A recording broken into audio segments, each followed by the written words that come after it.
जमीयत उलमा हिंद कामरूप के सदर और गुवाहाटी हाई कोर्ट के सीनियर एडवोकेट जुनैद खालिद ने इस बार कुर्बानी को लेकर असम के मुसलमानों से अपील की। असम के मुसलमान कुर्बानी को लेकर सरकारी गाइडलाइंस को फॉलो करें। उन्होंने कहा कि किसी और मजहब को तकलीफ ना पहुंचे, हमें इस तरह से बकरीद मनानी चाहिए। और पूरे हिंदुस्तान और असम के जितने भी इंशाल्लाह इस्लाम को मानने वाले लोग हैं, सबको ईद उल अज़हा का मुबारकबाद।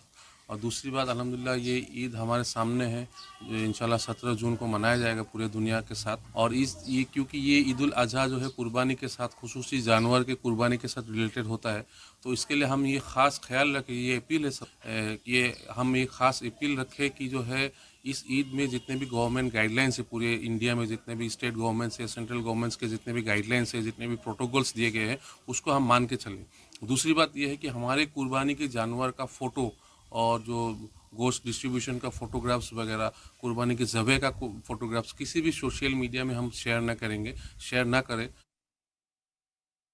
17 जून को पूरे मुल्क के साथ साथ असम में भी ईद उल अज़हा मनाई जाएगी, जिसको कुर्बानी कहते हैं।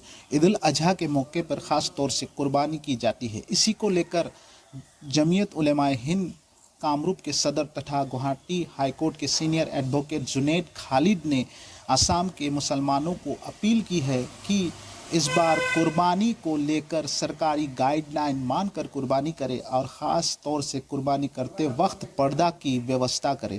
ख़ास तौर से पर्दा का एहतिमाम ज़रूर करें। और साथ ही साथ उन्होंने ये भी कहा है कि गैर मजहब के लोगों को कोई भी प्रॉब्लम ना आए, इसका भी ख़ास ध्यान रखें और सरकारी गाइडलाइन मानकर कुर्बानी करें। ये संपूर्ण अपील गुवाहाटी हाई कोर्ट के सीनियर एडवोकेट जुनैद खालिद ने की।